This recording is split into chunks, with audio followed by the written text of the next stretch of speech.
Hallo ihr Lieben, heute gibt es mal einen Blechkuchen und zwar einen mit Früchten, total frisch, trotzdem so ein bisschen orientalisch angehaucht, weil ich da eine richtig tolle Zutat reingebe. Das verrate ich euch aber gleich, ihr müsst natürlich dranbleiben. Wir machen jetzt zuallererst den Boden und dafür habe ich jetzt hier die Küchenmaschine bereit. Wenn ihr keine habt, dann nehmt bitte euer Handrührgerät. Wichtig ist halt, dass wir wirklich die Eier, die ich jetzt schon mal reingebe, komplett hellcremig schlagen. So, die Eier sind drin und da gebe ich jetzt auch noch Zucker mit rein. Das hilft, dass die Masse eben noch besser hellcremig geschlagen wird und dann dauert das in der Maschine so ungefähr 4 Minuten. Und mit der Hand, also mit dem Handrührgerät, wird es so 6 bis 7 Minuten dauern.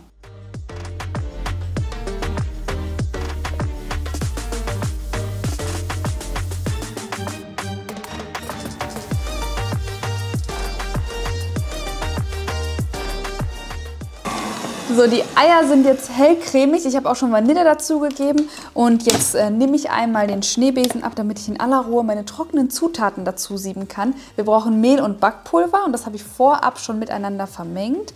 So, dann verbindet sich das einfach besser. Und jetzt einfach dazu sieben und dann nur noch ganz kurz unterrühren. Also wirklich nur ein paar Sekunden, dass es sich gerade so verbindet.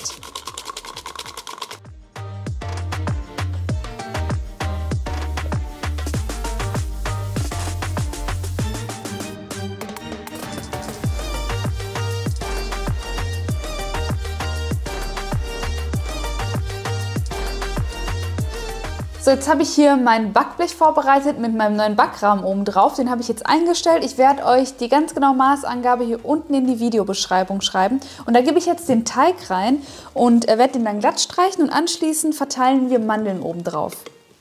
Wow, ein neuer Backrahmen mit Klemmung. Genau. Nee, der ist echt toll, weil der dann absolut nicht mehr verrutschen kann. Gut, bei dem Teig würde er eh nicht verrutschen, aber wenn ihr mal Hefeteig macht, dann geht der ja auf im Ofen. Und so bleibt alles dicht. Das Ding. Mhm.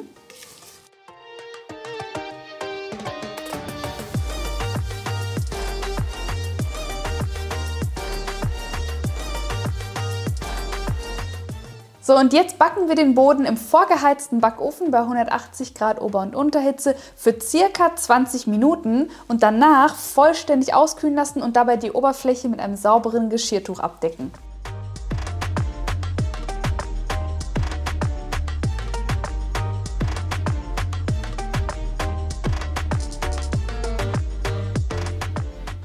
So, in der Zwischenzeit machen wir die Creme und dafür habe ich hier kalte Schlagsahne. Wichtig ist jetzt, dass alle Zutaten kalt sind. Die habe ich hier schon mal in meiner Rührschüssel. Da gebe ich jetzt noch Quark dazu. Ich wollte echt so eine locker leichte Frühlings-Sommertorte bzw. Blechkuchen. Deswegen nehme ich jetzt auf jeden Fall Quark.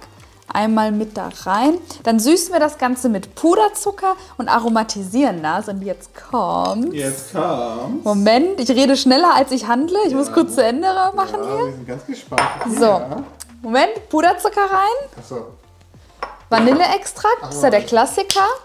Und jetzt, Leute, okay. jetzt kommt's. Ja. Jetzt kommt die Tee. geheime Zutat. Wasser. Orangenblütenwasser. Jetzt denkt ihr euch, alle die es noch nicht kennen, wonach schmeckt das? Nach Orangen? Schmeckt es nach Orangen?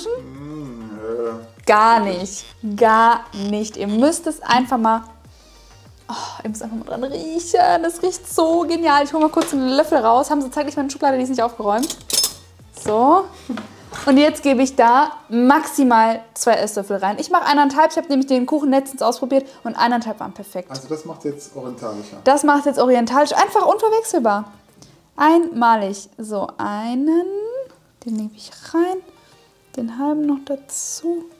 Und jetzt einmal rühren und dann Sahne fest einrieseln lassen, bis das total steif ist. Und das funktioniert wirklich, wenn alle Zutaten kalt sind. Nein, nein, ich habe mich verschluckt an meiner eigenen Spucke. Kann ich das retten? Ich rette das jetzt nochmal. Also man merkt echt, du musst das trinken. Man merkt's. Ich habe echt Durst. Wir haben jetzt Fastentag Nummer 4. Kiki wollte schummeln, die wollte ihre Spucke spucken. Ihre Spucke spucken. Geht das? Ja, weiß ich nicht, keine Ahnung. Naja. Na gut, ich fange jetzt mal an, lass Sahne fest einrieseln und dann hoffentlich wird die Masse dann steif und alles nimmt seinen Lauf. Das ist meine Schwimmerin.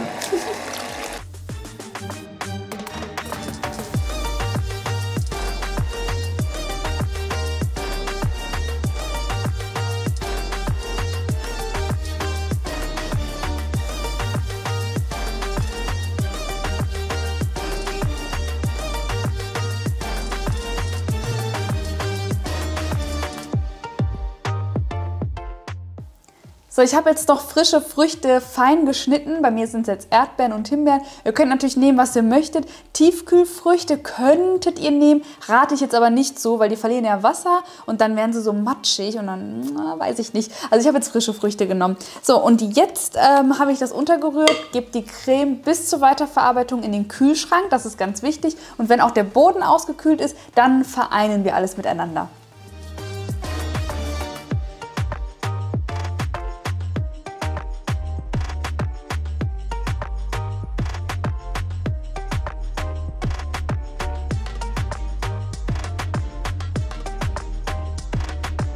Sobald der Boden dann abgekühlt ist, einmal den Backrahmen befreien. Das macht ihr am besten mit einem Backformlöser, damit euch auch nichts reißt an den Seiten. Und anschließend einmal mit dem Tortenschneider in der Mitte durchschneiden. Das funktioniert auch wunderbar. Und dann haben wir ja einmal das Unterteil und die Mandeldecke. Und die Mandeldecke, die müsst ihr vorab einmal durchschneiden, schon in gerechte Stücke.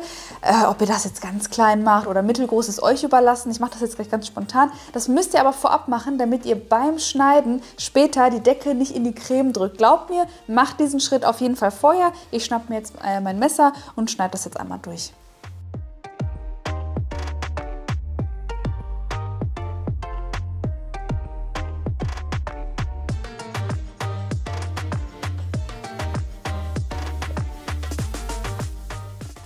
So, jetzt haben wir es fast geschafft. Um den Boden jetzt wieder den Backrahmen legen. Ich habe den jetzt auch nicht sauber gemacht. Den Schritt spare ich mir jetzt einfach. Ich spare mir das, wo ich nur kann, weil Geschirrspülen ist jetzt nicht so mein Hobby.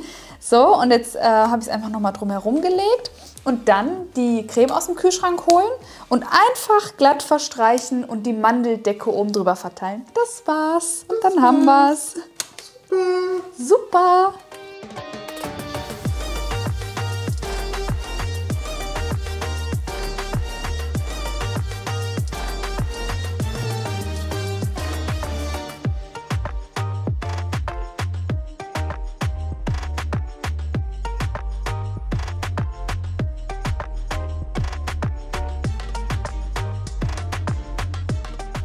Diese Quadrate da drauf zu legen, das ist so ein tolles Gefühl. Das macht so richtig, das ist so satisfying. Erfüllt einen, ne? Erfüllt, aber so richtig. Naja, auf jeden Fall gebe ich da jetzt auch Puderzucker oben drauf. Ich glaube, wir sind so ein bisschen durch, ne? Weil wir hungrig sind. Ja, ich habe übertrieben Hunger. So, ja, wir haben jetzt nur noch eine Stunde bis zum Fastenbrechen. Ich gebe jetzt Puderzucker oben drauf und eigentlich, also die Creme müsste eigentlich eine halbe Stunde kühlen. Dadurch, dass ich die vorbereitet habe und sie gerade schon im Kühlschrank war für eine halbe Stunde, könnte ich es jetzt prinzipiell sofort servieren. Ihr könnt die Torte natürlich bis zur Weiterverarbeitung einfach kühl stellen und die hält sich auch so 2 Tage, würde ich sagen. Und jetzt wünsche ich euch ganz viel Freude beim Nachbacken und hinterlasst gerne ein Däumchen nach oben. Schreibt mir doch gerne was Liebes. Ich lese immer total gern von euch. Abonniert meinen Kanal kostenlos, aber das wisst ihr ja schon. Was habe ich noch vergessen, Hamza? Instagram. Instagram verlinken wir euch. Gerne auch mal deinen Account, ne? Und genau, die ganz genauen Mengenangaben stehen wie immer in der Videobeschreibung hier unter dem Titel. Und dann sage ich bis zum nächsten Mal auf Kikis Kitchen. Tschüss. Ich hab Hunger. Ich auch.